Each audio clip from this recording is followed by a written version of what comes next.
Hi friends, welcome to Salem Padma சமையல். இன்னைக்கு நம்ம என்ன பார்க்க போறோம்னா லஞ்ச் பாக்ஸ்லாம் கொடுத்து விடுற மாதிரி கொஞ்சம் ஹெல்த்தியான ஃபாஸ்ட்டாக செய்கிற மாதிரி பூண்டு சாதம்.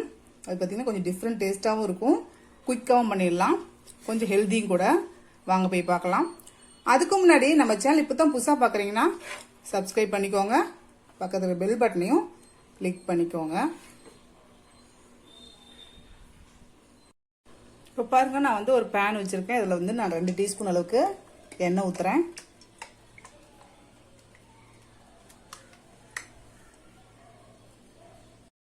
கால் டீஸ்பூன் கடுகு, 1 டீஸ்பூன் உளுத்தம்பருப்பு, 1 டீஸ்பூன் கடலைப்பருப்பு,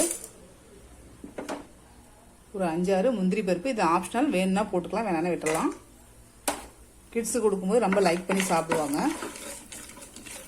இது கொஞ்சம் செவக்கட்டும். இப்போ பாருங்க, நல்லா பொரிய ஆரம்பிச்சிருச்சு. இப்போ நான் ஒரு 2 காஞ்ச மிளகாய் வச்சிருக்கேன், அதை போட்டுடலாம்.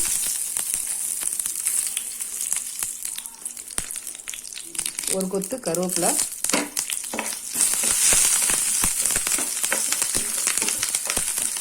இப்போ நான் ஒரு 15 பல்லு பூண்டு அந்த மாதிரி பொடிசாக கட் பண்ணி வச்சிருக்கேன், அதை போட்டுடலாம்.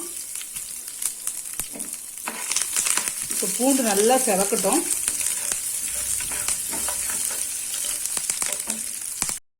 இப்போ பூண்டு பாருங்கள் லைட்டாக வதங்கிருச்சு. இப்போ நான் சின்ன வெங்காயம் பார்த்தீங்கன்னா ஒரு 10 இந்த மாதிரி பொடிசாக கட் பண்ணி வச்சுருக்கேன், அதை போட்டுடலாம். சின்ன வெங்காயம் போடும்போது நல்லா டேஸ்ட்டாக இருக்கும். உங்கள்கிட்ட சின்ன வெங்காயம் இல்லைன்னா பெரிய வெங்காயம் கூட போட்டுக்கலாம். வெங்காயம் கொஞ்சம் வதங்கட்டும்.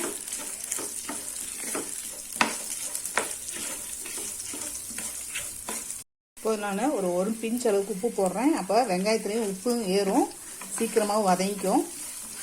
வெங்காயம் சாப்பிடும்போது உப்பு டேஸ்ட்டோடு நல்லாயிருக்கும், அதனால் வதங்கும் போது உப்பு போட்டுக்கலாம். இப்போ வெங்காயம் நல்லா வதங்கிருச்சு. இப்போ நம்ம வேக வச்சு சாதம் நான் 1 கப் அளவுக்கு வச்சுருக்கேன், அதை போட்டுடலாம்.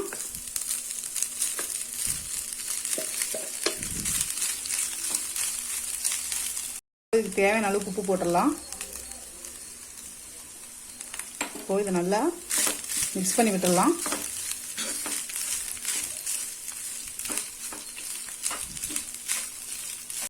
இப்போ இதில் நான் காரத்துக்கு ஒரு 1/2 டீஸ்பூன் அளவுக்கு மிளகு பொடி வச்சுருக்கேன், அது போட்டுக்கலாம். நீங்கள் உங்கள் காரத்துக்கு தகுந்த மாதிரி போட்டுக்கோங்க. கிட்ஸ்க்குலாம் கொடுக்குற மாதிரி அதுக்கு தகுந்த மாதிரி அட்ஜஸ்ட் பண்ணி போட்டுக்கோங்க.